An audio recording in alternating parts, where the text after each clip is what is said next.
Let's talk about Robert Duvall. For an incredible 7 decades, this man has been a titan of cinema. He's one of those actors who consistently redefined what it even means to get lost in a role. Today, we're going to dive into the craft and the amazing legacy of a true master. You know, to really get a sense of Robert Duvall's standing, you don't need to look much further than this. Back in 1980, the top film critic for the New York Times compared him to Laurence Olivier. Olivier? Probably the most revered actor of the entire 20th century. That wasn't just hyperbole, folks. That was a critic recognizing a kind of talent that just doesn't come around very often. So, what is it? What makes him so special? Well, it's his almost supernatural ability to just vanish. One director even said it was creepy the first time he saw it happen. Duvall doesn't just act out a character, he becomes them, to the point where you completely forget you're watching an actor at all.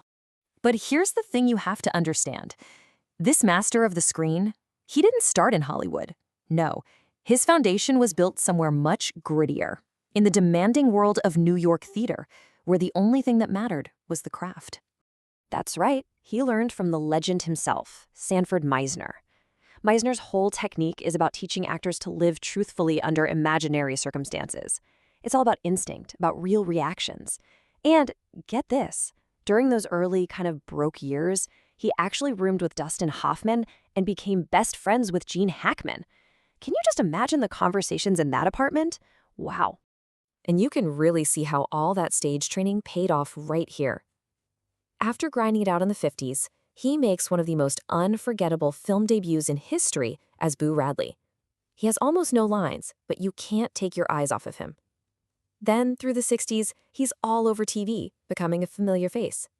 But it was his role as the totally insufferable Major Frank Burns in Robert Altman's MASH that really announced to the world that a major new force had arrived. And boy, did that force just explode in the 1970s. This was the decade that really cemented his place in the Hall of Fame of New Hollywood. You know, that gritty, director-focused era of filmmaking. And a huge part of that was his incredible work with director Francis Ford Coppola. As Tom Hagen, the Corleone family's lawyer in The Godfather, Duvall was this quiet, steady anchor in an absolute hurricane of powerhouse performances. It was just a masterclass in being subtle. He was the calm, calculating brain behind all the muscle. It earned him his first Oscar nomination, and believe me, he was just getting warmed up. Okay, now what's so cool about this slide is the total contrast. A few years after playing Hagen, he's the ruthless corporate executive Frank Hackett in Network. Where Tom Hagen was all quiet loyalty, Hackett was just cold, clinical, and honestly, terrifyingly ambitious. It's the perfect showcase of his insane range. And then came this guy. As Lieutenant Colonel Kilgore in Apocalypse Now, Duvall just unleashes this character of pure, unhinged masculinity. This surfing-obsessed, war-loving commander who was so over the top, yet somehow you totally believed him. Of course, he got another Oscar nomination and created a flat-out cinematic icon. Has any line in movie history ever captured a character so perfectly? With this one little monologue, Duvall gives us this bone-chilling peek into the madness of war and makes Kilgore one of the most unforgettable characters ever. Coppola said Duvall was hot after 1 or 2 takes, and, well, this scene is all the proof you need. So, all of this incredible work, the subtle performances, the explosive ones, the heroes, the villains, it was all leading somewhere. It was the culmination of decades of pure dedication, all pointing toward the industry's highest possible honor.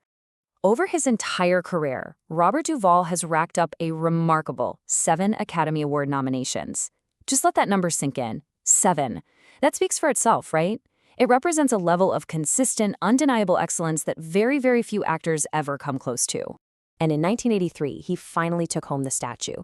For his role as Max Sledge, a washed-up alcoholic country singer who's trying to find a little redemption, Duvall just delivered this quiet, heartbreakingly powerful performance. And in classic Duvall fashion, he insisted on doing all his own singing. He just believed it was the only way to find the real truth of the character. And this really shows you that Duvall was never just a hired gun. Yeah, he mastered the Hollywood system, but his real passion was for telling stories. In 1997, he poured 12 years of his life and his own money into The Apostle, a film about a fiery preacher that he wrote, directed, and starred in. And the result? another Best Actor nomination, and one of his most personal, powerful films ever. So, what's his ultimate legacy? When you boil it all down, it's not just about the awards. It's about being what his peers respected the most. An actor's actor, a guy who always put the character and his principles ahead of being a star. This definition just screams Duvall. He was revered for his deep, meticulous preparation and that Meisner training that let him just be in the moment. And his principles, they were not for sale. Case in point, when he felt the salary they offered him for The Godfather Part 3 was disrespectful, he just walked away. For him, it was about truth and respect, not just the money. And that versatility never, ever faded. I mean, look at this list. From the philosophical cowboy Gus McCrae, a role he called his personal favorite, to a singing newspaper publisher in a Disney musical, of all things, all the way to his final Oscar nomination at the age of 84 for The Judge. The man has never stopped challenging himself and never lost that hunger for the craft. You know, when the director who guided you through some of your most iconic roles says this about you, well, there's not much more to say, is there? This is the ultimate stamp of approval from a collaborator who saw his greatness firsthand. But beyond the screen, Duvall is a man who lives with that same incredible passion he brings to his roles, a passion that really defines his life, even to this day. He's not just an actor, he's a world-class tango dancer. He's so passionate about it, he even directed a movie about the tango. He doesn't live in Hollywood, he lives on this huge horse farm out in Virginia. He's a man who found his truth not just in playing these complex characters, but also in the quiet of the countryside. And so we're left with this question.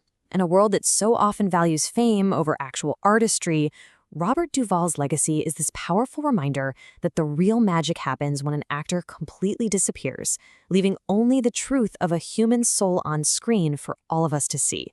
His work is going to last as long as movies themselves last.